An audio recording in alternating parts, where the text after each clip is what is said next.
Good afternoon, everyone. Good afternoon. My name is Paul Seaborn. I'm a professor here in Denver at the University of Denver, and on behalf of my two panel co-organizers, Eva Yao from the University of Colorado at Boulder, and Josh all the way from Singapore, I'd like to welcome you to this session. This is actually an extension of a workshop that we held on Friday in conjunction with CU Denver. We had about 25 academics participate in a day-long session looking at this new industry and its implications for strategy.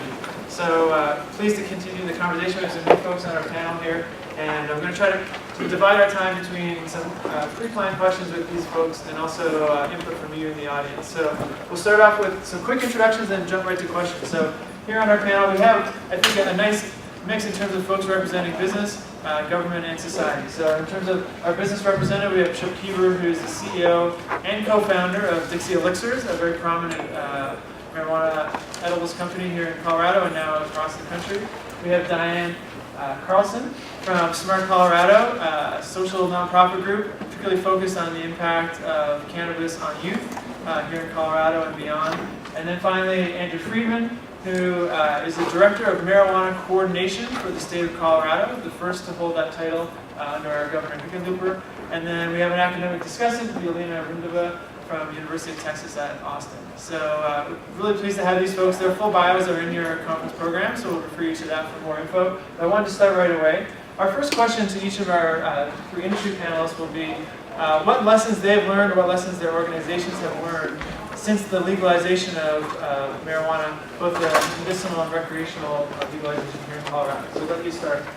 Yeah, well, good afternoon. It's great to see some familiar faces from Friday. Really enjoyed the discussion at the CU School of Business. And, you know, the one thing that has become very, very evident, ironic that this panel is called The Smoke Clears, it's clearing much faster than we anticipated, because in 2014, about 45% of a $700 million industry was represented by the sale of an infused product. This is a product that you either ingest, apply, or consume through a vaping device. And so literally, I believe in 2015, which will be tickling close to about $1 billion industry, you're going to probably see that point of inflection where more infused products, which is the overarching category, including edibles, which is what my company, my manufacturing business is all about, is going to surpass that of consumption of flower, right? Which you would traditionally smoke in a marijuana cigarette or a water bong or even a volcano. And so I think that's very, very interesting, certainly positions manufacturers like myself. But you know, the one thing that we've learned over the last 3 years in particular, so dating back to 2013, which was medical use only, serving that patient, which was about $350 million in revenue. These numbers can be attributed back to the Department of Revenue.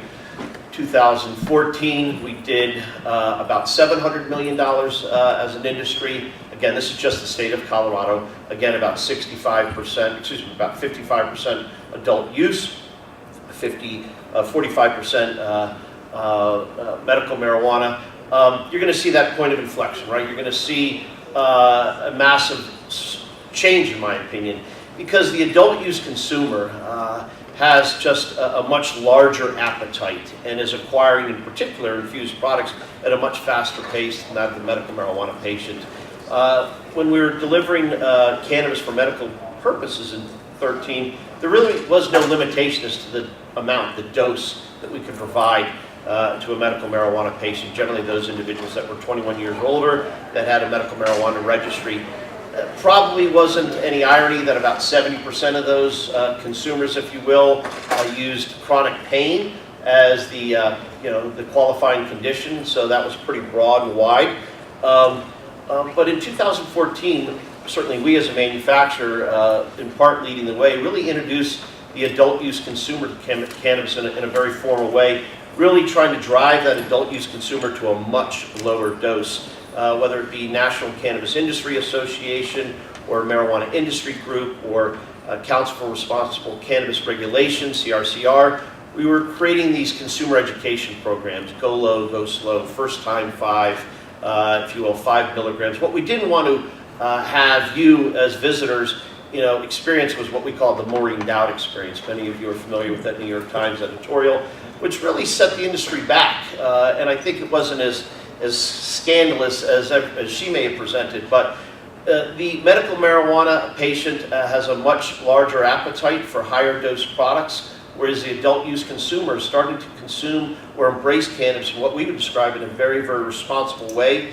not too dissimilar that you would maybe a Coors Light for happy hour or a bottle of wine in your own house. And so I think that's very, very interesting, very telling for us as a manufacturer, that as this industry grows, not only locally here in the state of Colorado, but domestically, nationally, as many, many more states likely legalize marijuana for, again, whether it be medical marijuana or adult use. And so I'm sure I'll have a chance to comment on that a little bit more as we continue through the panel discussion. Thank you, sir. Great, yes. Well, after Colorado legalized recreational marijuana, I, like many, assumed, it would finally be taxed, regulated, and kept out of the hands of our kids.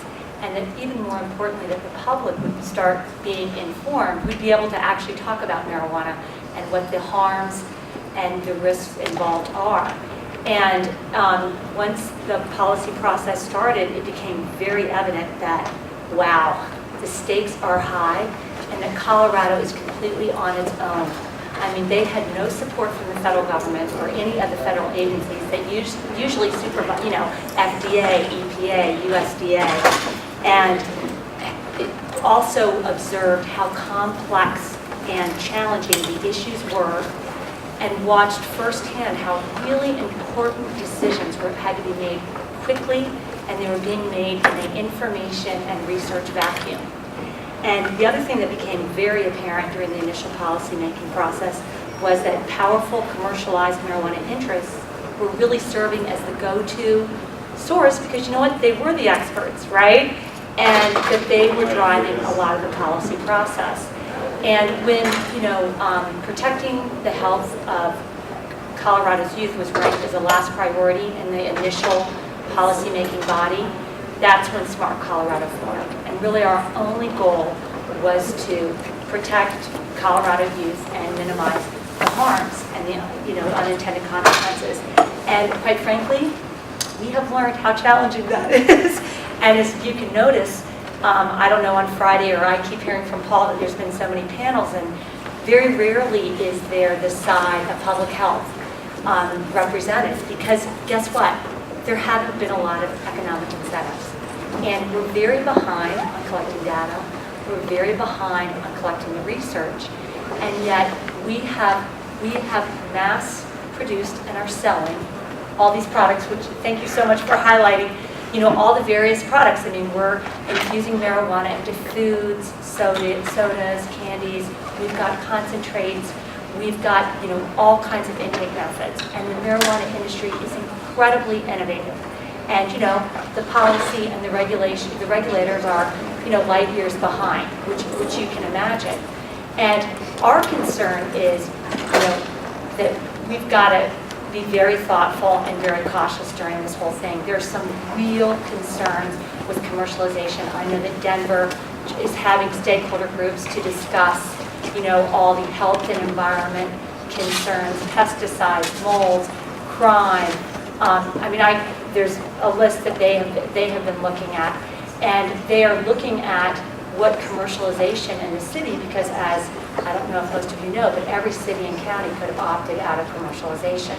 And the other thing we've learned is there is a huge difference between, if you're coming from another state, decriminalization, medical, marijuana for medicinal purposes, legalization, and commercialization. And 70% of our cities and counties have opted out of commercialization. With Denver being really the source of, most of Colorado's pot. When you say two surrounding areas and throughout the rest of the country. So what we've seen is we've been at the table, we've been involved in advocating and securing important protections during the 2013, 2014, 2015 legislative sessions. We've been involved in the rulemaking, and we've been advising municipalities and trying to raise awareness about the harms. And when we talk about the harms of these products, I'm talking about potency. And there's been some real work on limiting, there's been childproof packaging. There's been limits on, serving sizes, and those have all been absolutely critical. Medical does not fully align with the commercialized recreational, which creates some issues. We have 5, different markets in Colorado, so we've got some issues to get to one uniform regulatory structure.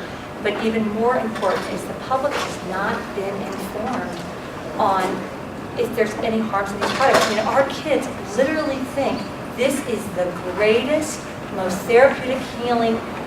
There are no harms. And that's what we're concerned about, is we've got to get really honest. The public has to know, when concentrates, there was a report that just came out, are at a 62% THC potency, which is the psychoactive ingredient in pot, which creates the harm based on past studies. That would be treated as a hard drug in Amsterdam. So our point is, it's very exciting. There's a lot of things going on, but we have got to be very thoughtful. Our kids are watching. They're being impacted. The perception of harm has been lowering. Youth use, especially where it's been commercialized, there's some troubling signs, and it's twice as high as with tobacco, with the ages higher, with the ages increasing that are starting under the age of 13. So that's our concern. I'm sorry we're not so Thank you, Diane. Andrew Freedman? I'm glad you got to hear Tripp and Diane first, because then you can see just how hard my job is. So I am the Director of Marijuana Coordination, which I think I was just about as surprised about as everybody else, that job now exists in the state of Colorado. But let me tell you why, and I'm going to come just at this from the government point of view. Diane hit upon it at the beginning, but to take in for a moment the 3 challenges that we saw coming in here and why even my position was created. Obviously, we're the first in the world, and that came with it with no blueprint for how to do this. Now, that's not entirely true. We have prescription drugs, we have alcohol, we have tobacco, we have a lot of lessons that we could pull from, but what lessons fit where and how they fit, we could be wrong and have been wrong about which ones to pull in at what times, and then sometimes there's nothing to pull in. You add that to the fact that, again, we do not have the help of the federal government, and so that means places where they would be our regulatory arm, places where we need them to sign off on something like banking, they're not there, and so we have to be creative in order to get through solutions where we normally would have more enforcement help, or we're being denied the normal sort of regulatory structure we would want. And you add on to that, the second thing that happened to us is that everything was suddenly in the national spotlight. We would have stakeholder meetings that should be a pretty normal part of government, and we'd have 15 TV cameras there ready for that moment. And that means, obviously there's something good about transparency. It means that you come playing your best game, but it also means you can't really have the most open dialogue because a lot of people are trying to say something in front of a camera instead of trying to figure out how to meet people in between. And the third thing I would say, and all these interact obviously with each other in the worst ways possible, is that this is a culturally divisive moment. The governor voted against and campaigned against Amendment 64, and suddenly he's on the side of having to make sure that it's implemented as well as possible. This is our reasonable no and reasonable yes people. I got to tell you that there is a much bigger spectrum of ardent yeses and ardent nos, and you putting them in the room is really difficult to, and really, it really does have a tendency to almost tear Colorado apart at different points. And so those were all the tensions we had coming in. I'll be quick about our solutions going forward because I think it's an experiment still in process that I think we've been open-minded and flexible, and there's been a lot of really good things that have come over the first 22 months. But I think the 5-year check-in is going to be a lot more valuable than the 22-month check-in. So I'll tell you the 3 things that I think we're most heavily relying upon. The first is open processes. So as Diane and Tripp have mentioned, we had the Amendment 64 task force. We also continue to have working groups to ad nauseum, 3 hours, 5 times a week. The sort of working groups that bring in everyone who possibly has a say in something. And so that's why you do have Diane sitting at a table next to an edibles manufacturer, next to a patient who believes in marijuana. And those people, what we've said time and time again is we don't carry people's water in these meetings. So if you have an opinion, it's not about coming to us and asking us to use that in this meeting. You have to say it in the light of day. our Department of Revenue has to be able to list all of these without having formed its opinion yet. So that has been a really valuable process to us. It's really helped refine a lot of the regulatory structure along the way, and it's really opened up where some holes are far before I think we'd ever reach there.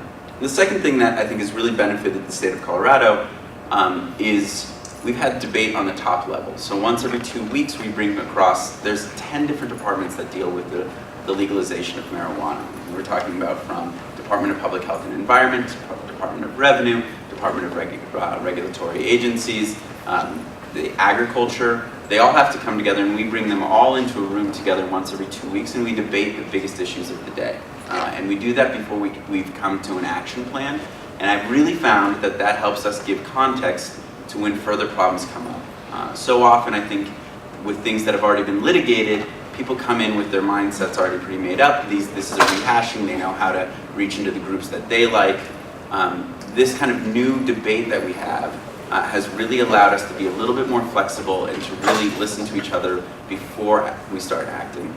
And the third one, which has probably been the hardest, is we've have had to create a conversation space where you are able to talk about the legalization of marijuana without saying I am for the legalization of marijuana, which is a dichotomy and a kind of a cognitive dissonance, which is pretty rare in politics. And so what we find when we call a lot of other states is they say, well, my governor didn't vote for it, so we're not going to help to implement it.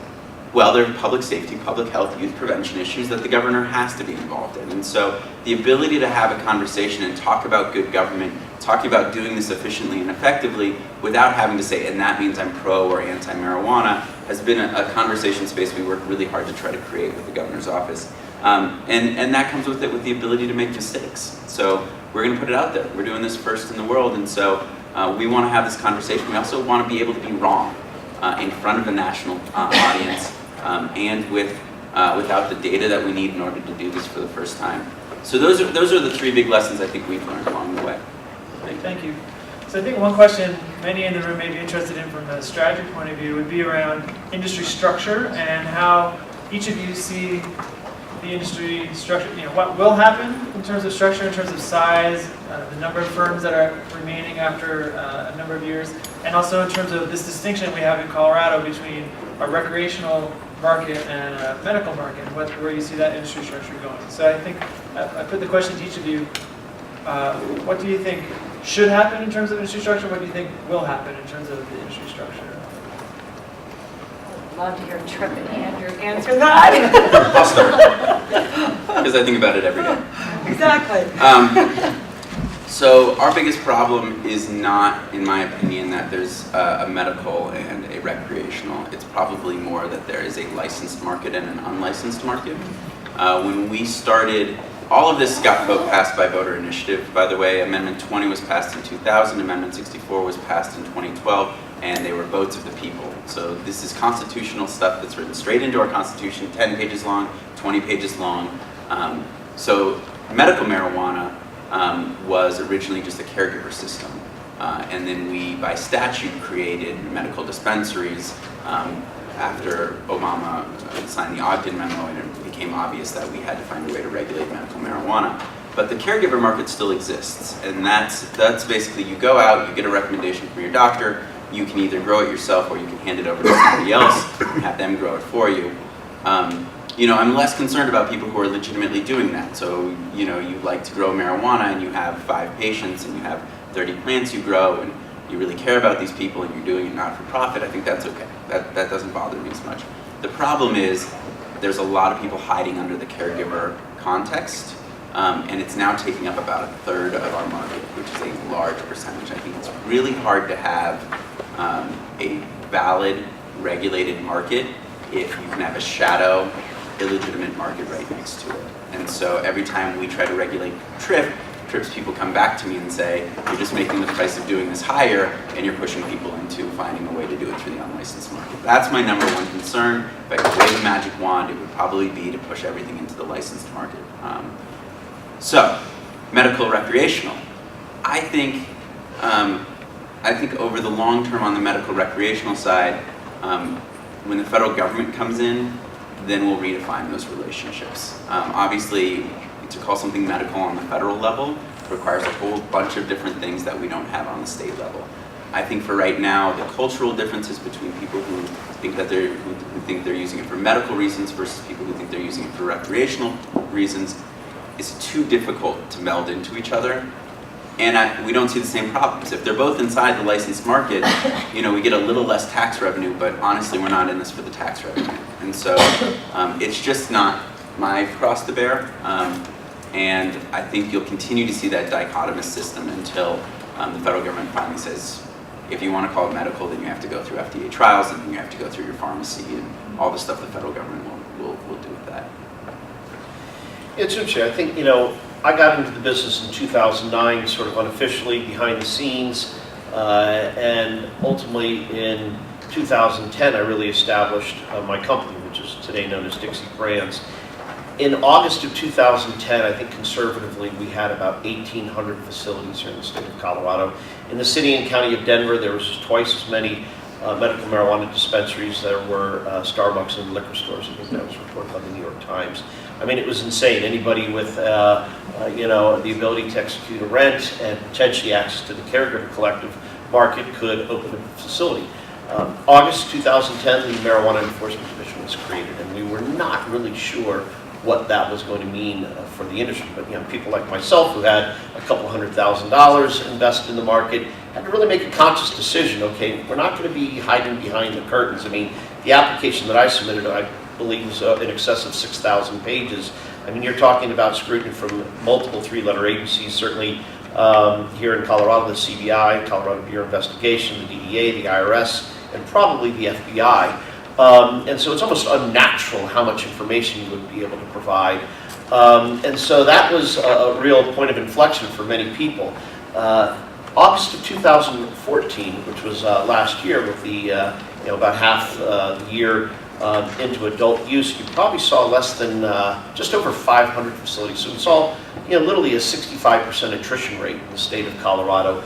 You know, just because you're extremely passionate about marijuana does not necessarily give you the God-given right to be successful. I mean, we actually chose to take business individuals, both men and women, and teach them what we had learned about cannabis, as opposed to taking somebody who's got 15, 20 years of experience, much of which may be associated with gray or even more likely black markets, and then try and teach them to be a business person. And so the structure of the market really has evolved. Now, in 2015, I don't know exactly what the number is, but I'd say it's probably creeping back up to 750 to 800 businesses, licenses, if you will, many of which we have fragmented the market. What we had previously, up until July of last year, was vertical integration. So you had to be able to grow and distribute about 70% of your cannabis, and the other 30% could be wholesale. Well, that ended.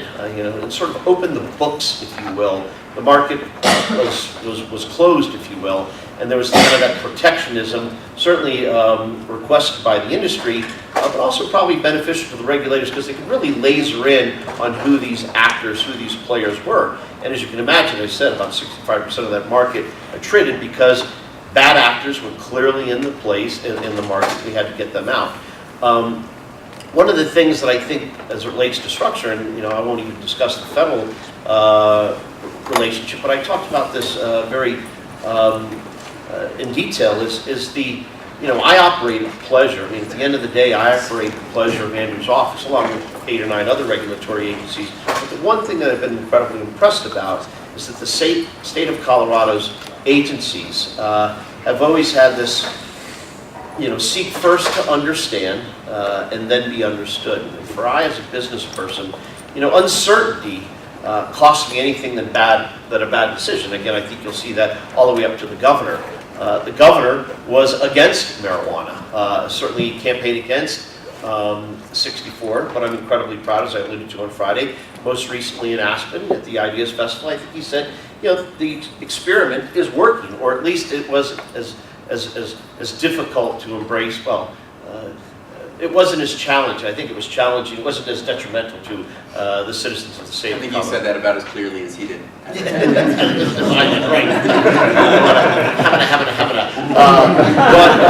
But you know, what we are seeing here is a fascinating experiment. And I talked about jobs on Friday. I talked about revenue. I underestimated the revenue because there was a story that came out Friday afternoon. I said, you know, I thought about $100 million would be realized by the state of Colorado. In the grand scheme of things, I agree with you, Andrew. It's not really material as to the, what is it, $26 billion annual budget.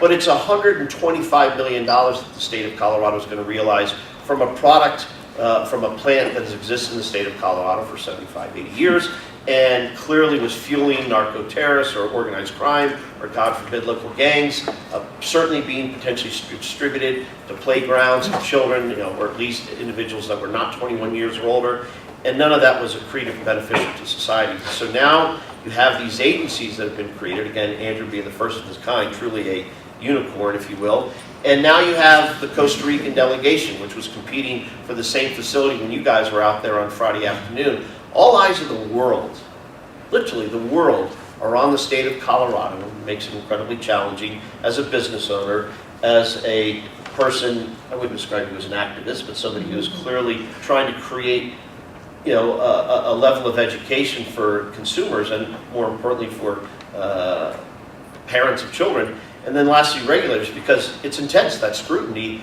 can make people say or do things that they necessarily wouldn't do if it was just a small enclosed meeting. But all eyes of the world are on the state of Colorado, for better or for worse. The good news is we're making decisions, and those decisions are going to influence positively what is going to take place in California, as an example, which has an intense caregiver collective model, which is it's almost virtually impossible for the Marijuana Enforcement Division to regulate that. And I think this is something that we're going to deal with here that will ultimately be able to pay forward in a state like California or Nevada or many of these other markets that are getting very, very close to legalizing marijuana for adult use.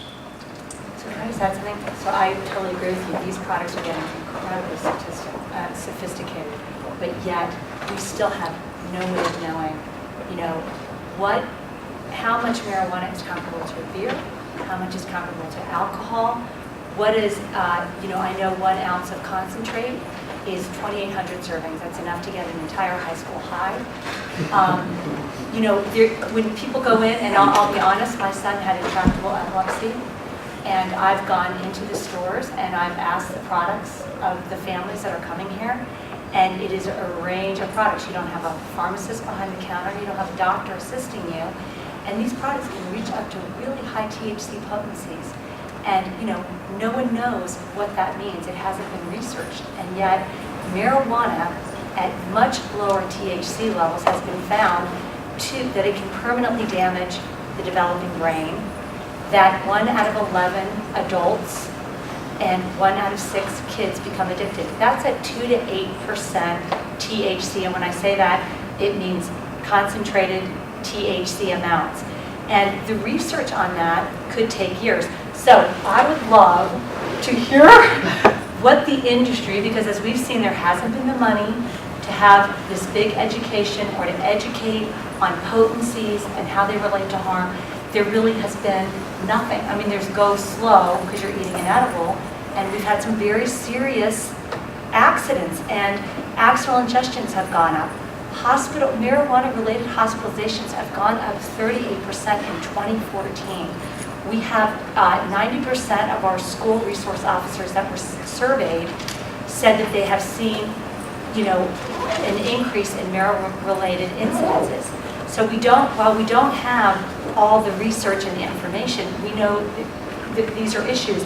And I would just love to hear, you know, you see even alcohol and tobacco where the industry pays for that education or funds. And so far, we have not been able to do that. I'm not involved in the education committee, and we really haven't been able to do that.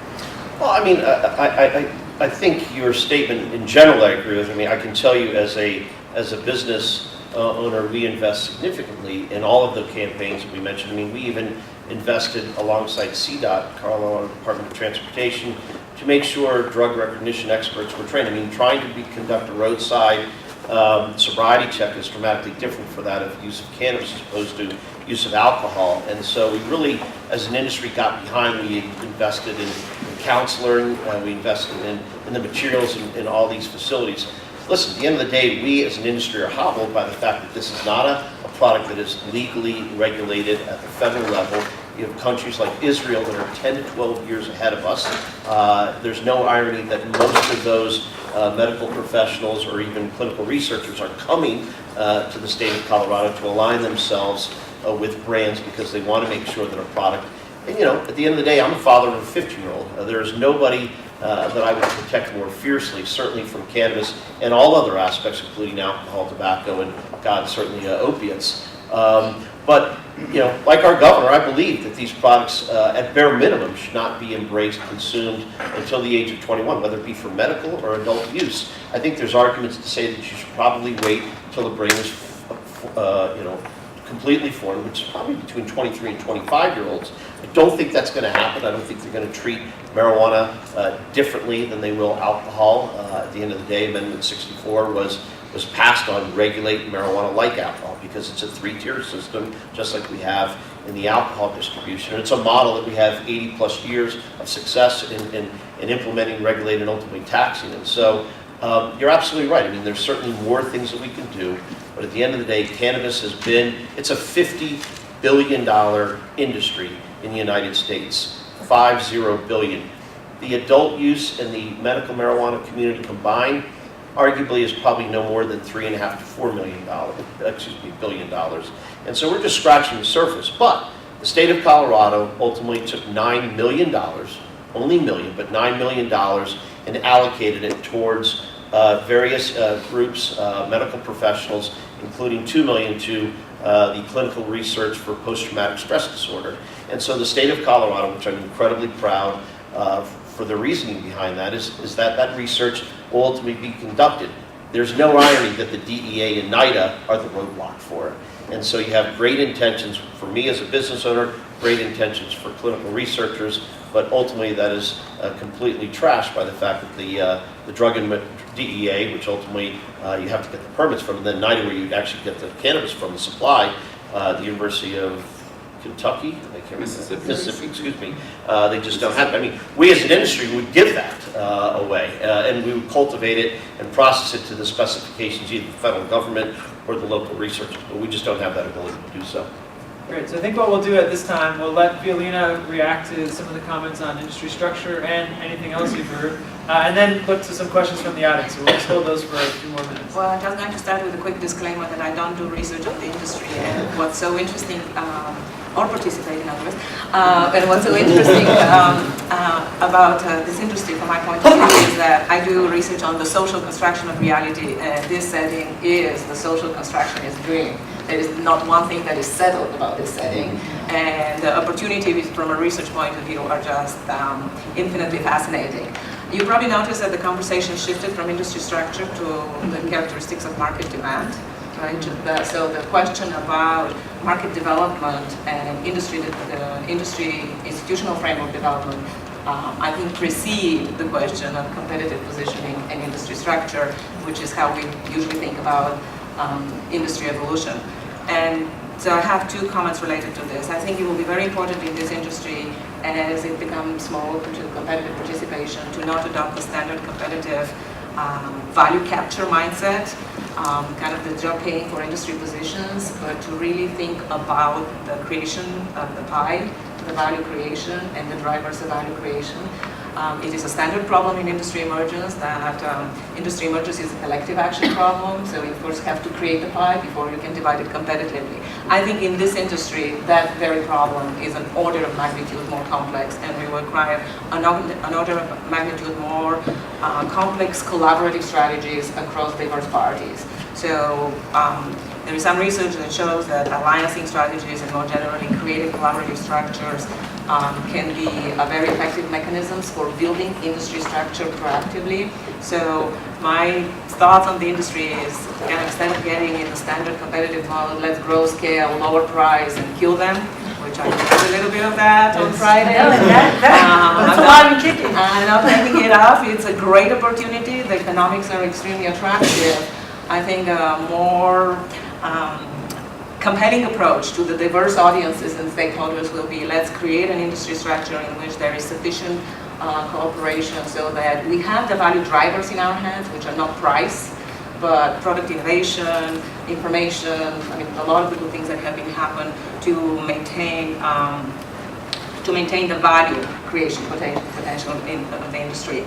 And in that regard, I think the core problem is obviously one of legitimacy. That's fairly obvious to everybody. But one of the things that is clear from this conversation and other conversations is that we focus a lot on the moral legitimacy. Is this right and wrong? And in this industry, I think sort of this is a little inverted. The industry needs to establish its cognitive legitimacy, the fundamental understanding about how this works for different audiences in different contexts, in different applications. And it is the burden on the industry to invest probably a pretty significant amount of resources to generate that responsible and educational demand. I know it's a challenging business expense, but it is essential to market development. And that involves not only financial resources, I think that involves the human capital around science and the careful use of visual and linguistic and verbal rhetoric. So just kind of a quick observation. One of the core ideas in pursuing legitimacy is that the more you sort of fit, right, the more you approach the normal, the better off you are. I think I have written on the topic that there's some risk when you're introducing really new things to make them look too familiar, to make them look more like what they're not actually. And so in that regard, in terms of building cognitive legitimacy, I think the industry has an opportunity to build a new set of understandings, but it's a massive undertaking to build new cultural beliefs, new collective understandings, new cultural accounts of what is appropriate and desirable, which actually ends up being the source of legitimacy. So those are my comments on structure and challenges and demand creation. Thank you, thank you. So we'll take some questions from the audience. I'd ask if you can speak up a little bit for two reasons. One, so our panelists can, and the rest of the audience can hear you. We're also recording this session. I want to make sure folks are aware of that as well for future use. So let's start with maybe with Tammy and then... So it seems one of the big challenges, and Tripp spoke to this, are them devoting money specifically for sort of research and education in this space. But the federal government has constrained any ability to do work. Not any ability, but they've really sort of limited the amount of ability to do medical research in this historically. So we can cite sort of different type of generalities about problems with the efficacy of cannabinoids or THC, but there's such little medical evidence to guide us that I'm wondering if Andrew can speak to this, given your regulatory role, about what you're learning from other states and what kinds of conversations are going on at the federal level about changing that policy. So it's not just the University of Mississippi that can roll out like a smidgen of products so that a couple doctors can do some legitimate research on the strains and sort of the different properties and what they can do for medical purposes. How are states sort of thinking about dealing with this, and how are they sort of potentially promoting the opportunities to investigate it in a deeper science way? So I would say the first thing we're doing is we are lobbying. So every time the governor's up there, he says, here's two things I want from the federal government. One, we need access to Benjamin. Two, take this from a Schedule 1 down to a Schedule 2, allow for laboratory-like environments for us to do this testing. I'm going to say the problem's even harder than what you said, because what we don't have is a trusted voice in marijuana research. And I mean that on both the pro and the con side. And so every time a study comes out, it is ripped to shreds by the other side. And I was talking to the public health department in Harvard, and they said, some of this is resembling tobacco back in the 1960s. Every time a bad tobacco study would come out by somebody, there would be the tobacco lobbyists on the other side that would rip it apart. And they said eventually there were enough trees and that there was in a forest, and suddenly there was a communal understanding. Except but a lot of this there's been really bad research from the federal government on this one. It's been very biased research for a very long time, unlike tobacco, which was actually being done in a legitimate way. So I don't think the federal government is going to be a trusted voice in marijuana for decades. And so that's NIDA, that's DEA side research, but it's also just anything that has a federal grant to its name. On the medical benefits side, that obviously leads us in a place where we are dealing in a world of anecdotes rather than in a world with scientific backing for what we do. And I don't think there's a quick way around any of this failure. And I don't think this is exactly what she was referring to, but I don't think industry funding studies is going to get us very far. Again, I don't think that's a trusted voice that people are going to take and acknowledge. I think industry funding studies on how best to consume so you make sure you're not driving high and killing people, I do think that that's probably valuable research to do in connection with state government. But I just think we have a problem. I think it's a problem of our own doing, and I think it's a problem that's 50 years in the making, and it's going to take 50 years to figure it out. Just ask, I mean, there has been research for looking at the medical benefits. There just hasn't been any research looking at the harms or the potency levels. We haven't been able to fund it with the tax revenues. We haven't had the tax revenue to do that in our state. But it's a federal issue, it's not, I mean, I think. No, but we are doing research in our state. I mean, are we not? We are did. doing it. So we had a $9 million initial fund, but that was specifically for the medical purposes of marijuana. We are looking for further funds down the road for general public health impacts of marijuana. But we're going to be talking about $3-4 million a year, plus whatever we can get in from leveraging that money. This is going to cost hundreds of millions of dollars, and it's going to take, even if we do it from our side, for it to be scientifically peer-reviewed, rigorous, it's going to take some changes in the federal law to get there. It's just going to take a long time. I'm going to go to the question right here.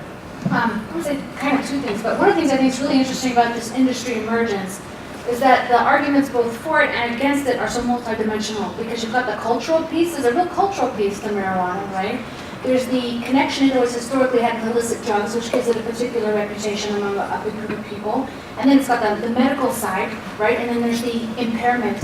But what I really wanted to respond to is I think there actually is quite a lot of research in both the multiple sclerosis communities and the Parkinson's disease communities on the medical functionality of the drug, right? And the thing is, the drug binds cannabinoid receptors. And we know that in general, neurotransmitters binding to receptors, if receptors are bombarded with an excess amount of that neurotransmitter, they'll be downregulated, which means your body won't function the way it functioned before. Which strikes me that when you say medical benefits, the word should really be medical functionality, and medical functionality goes against recreational use. It's the same reason why we're not selling interferon in the grocery store, right? If it has medical functionality, it's actually affecting the way your body functions. Right, and this is why the issues have to get separated. Do you see how confusing this is for our youth? I mean, medical should be treated more like a prescription drug. While I know we can't do that legally all the way around, we could start as a state to treat it more like a medicine. Right now, it is being sold side by side in the store. The age is 18. Our kids see all these ads that it's this health benefit. I mean, meanwhile, we're trying to clamp down a prescription drug overdose, which we're number 2 in the nation, and for teen overdose of prescription drugs. So we've got some real issues, and we are throwing one more thing in where we have not put limits in place. And that's why I really feel like I would love you to take the leadership on this, is there should be limits on potency, because we don't know. And until we research further, we need some way of putting some protections in place. I mean, our kids, whether we like it or not, are accessing this stuff. And they get one shot at a productive, youth and to reach their potential, like everyone in this room. And I am watching the kids in Colorado, and I'm watching that being compromised.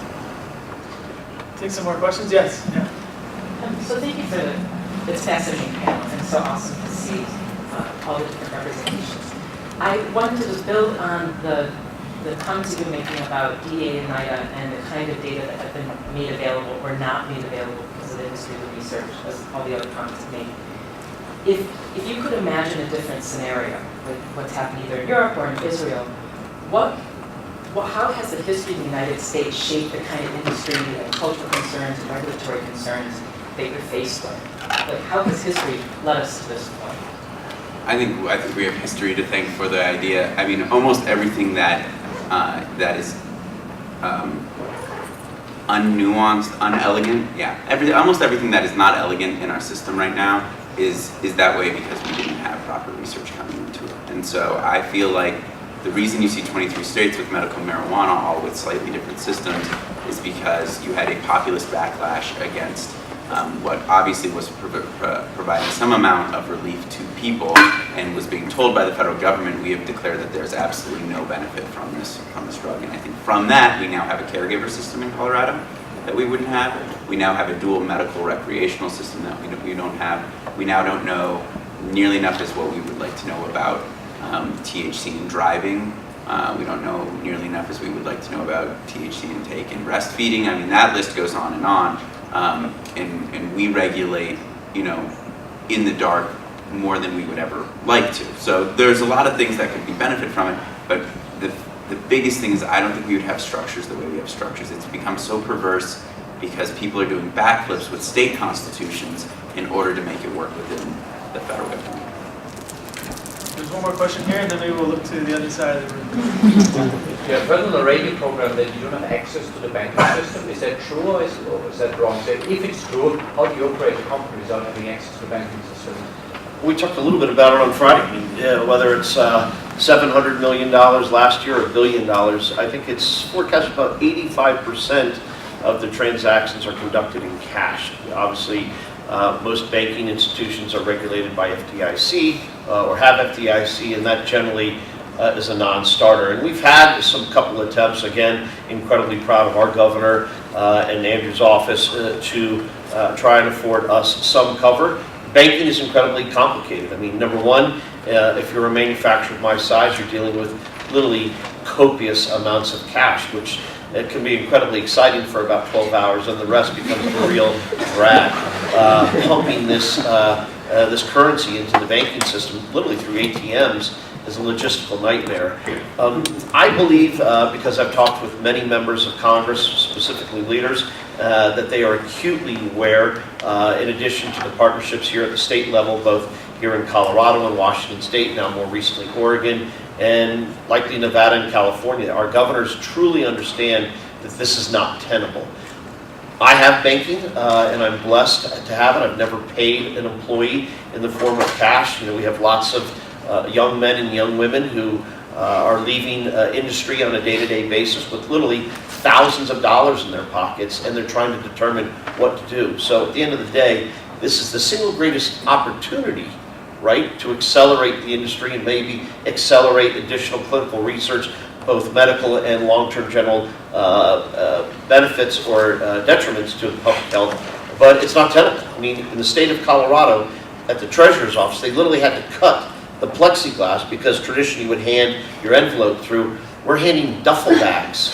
We're showing up with our own militias, if you will, to secure our asset until it gets to the state treasurer, because that duffel bag will not fit through the envelope slot. And so, these are the anecdotes that are the less sexy side of the industry that we're dealing with on a day-to-day basis. And I believe that we'll probably see some progress, thanks again in part to our governor and some of his contemporaries. But today, there's really no viable solution. So I didn't really understand, why don't consumers pay by credit card or debit card? Let me take that. Yeah. So it'll always, the way you ask that question is a good way of asking it. It'll always be cash heavy because people don't want to have a record of this a little bit. So even if every store had a bank, this will be a cash heavy industry. A lot of sorry for the nomenclatures, a lot of sin industries are heavy cash. Casinos. But personal expenses are only private, so it's not people have concerns about putting those things. Maybe their wife sees it, or who knows what. Why? I don't guess those decisions. But the reason it's a bigger problem for marijuana is Tripp said this before, it's not unbanked industry, it's underbanked industry. I like to say it's a half-banked industry. Not everybody gets that. We all didn't go to Harvard. That's not what they teach you there. So when the way I think this is what it comes down to. The federal government has said this is probably an illegal thing to do. We're probably not going to prosecute you for it. You're overseen by about 7 different independent regulatory agencies. Talk to them about it. Figure out what they're going to do about it. They've all kind of shrugged their shoulders. Nobody has yet come down and shut down a bank for this, but They're like, yeah, I'd be a little nervous if I were you too. So here's this giant yellow blinking light that says, you might be doing something illegal.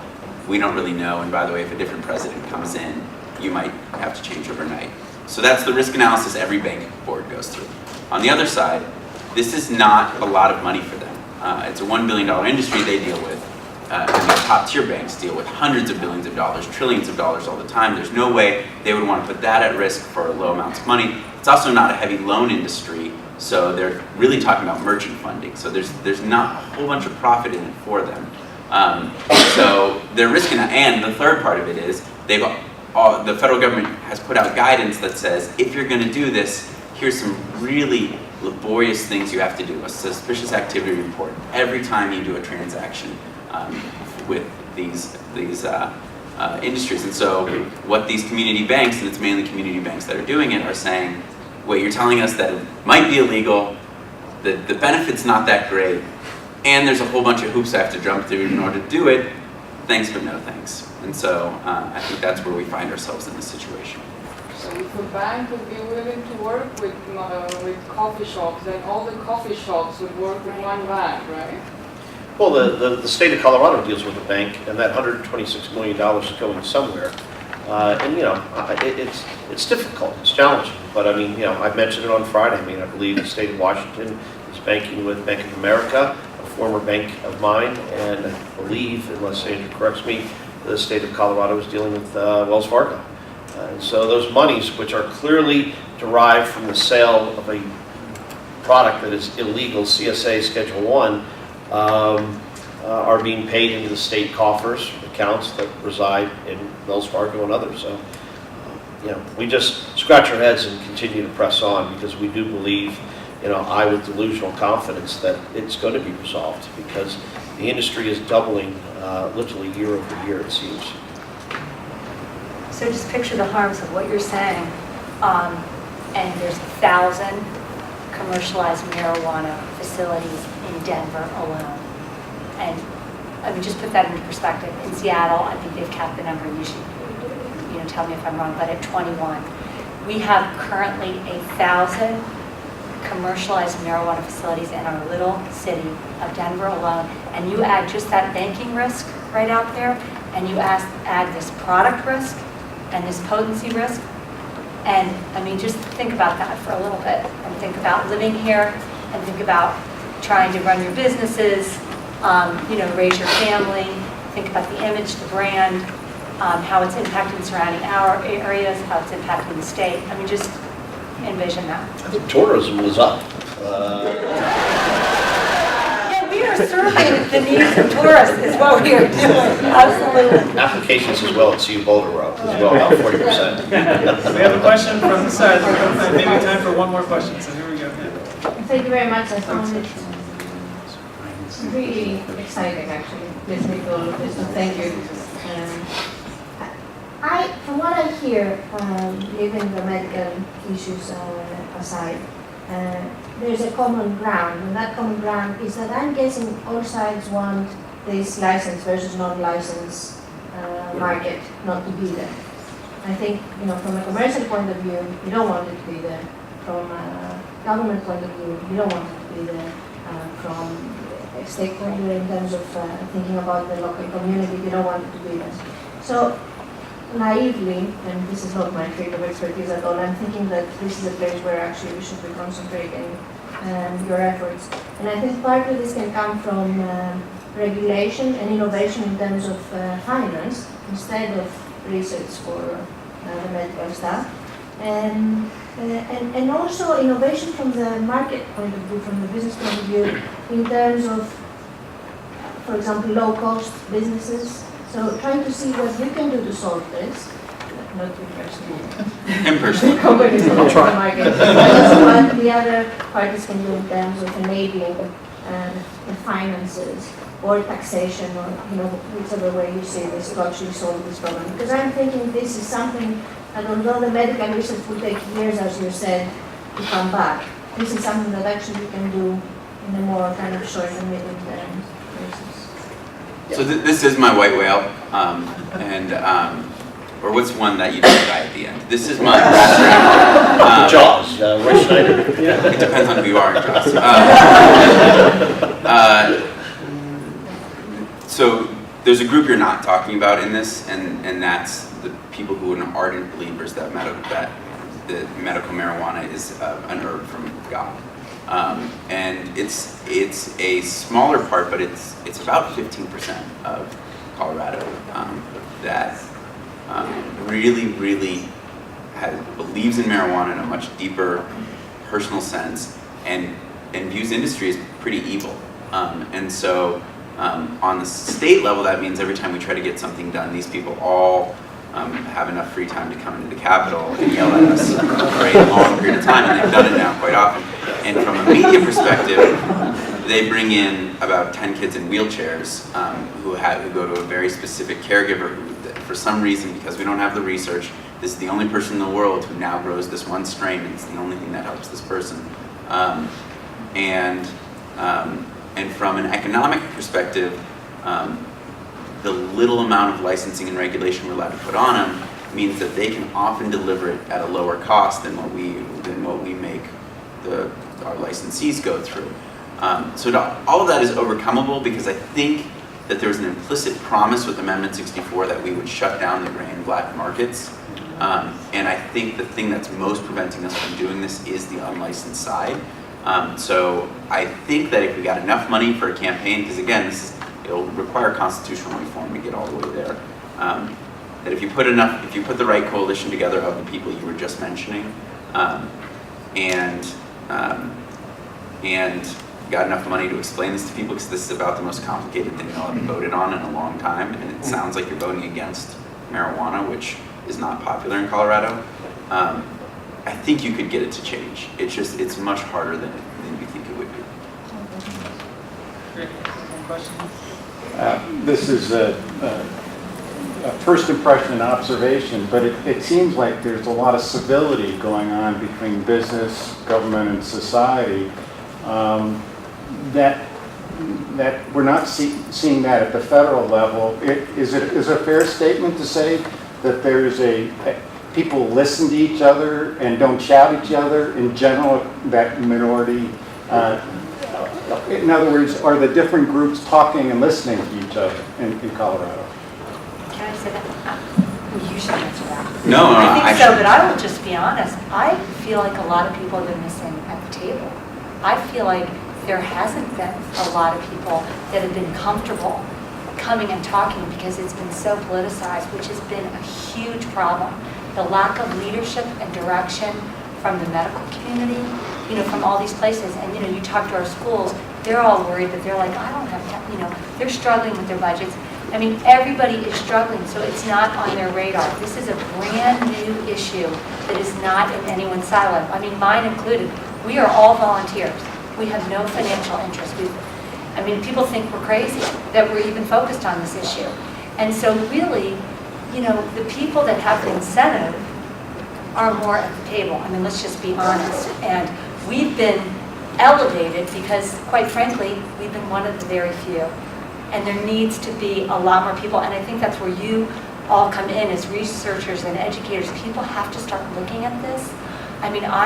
I'm from the East Coast, and I was just back there, and everyone's like, oh gosh, you guys are regulating, you have no issues, everything's hunky-dory out in Colorado. I'm looking like, where did you get that information? So, it's just interesting how it gets messaged everywhere else, but you have raised the issue that is the issue, to be honest with you, is there haven't been a lot of people at the table.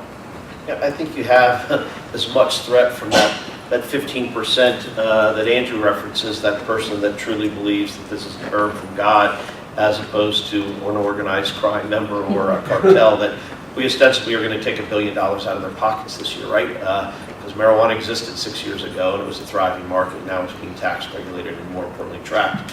I think you have people with the intellectual horsepower that understand, listen, this has never been done before, right? And I said to my audience on Friday, I said, he who or she who writes the MMJ for Dummies book will be infinitely wealthy, probably far more than that, because there's this global curiosity, if you will. And again, probably like December 6th, 1933, which is the first day after the end of alcohol prohibition, a lot of people are scratching their heads and saying, now what? Now, the reality was 17 years previously, the industry existed. And so there's a lot of analogies, if you will, painted, but this position never existed.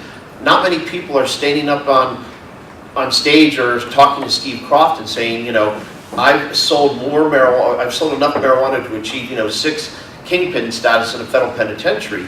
And so you really have to think about what that means. And even, my arch enemy over here, not literally, but figuratively, it's multifaceted. No one brand, no one segment of the industry will be the dominant voice. It's collaborative. And you'll see that across all aspects of the industry, probably most prevalent when we have these work groups. And again, to the credit of the state of Colorado, who has brought these stakeholders, and some of them are truly out in left field, but they still allow them in. And I, as a business person, have to maintain a level of civility, even though I may vehemently disagree and want to jump up on a chair, but you have to listen. Everybody is deserving of a voice.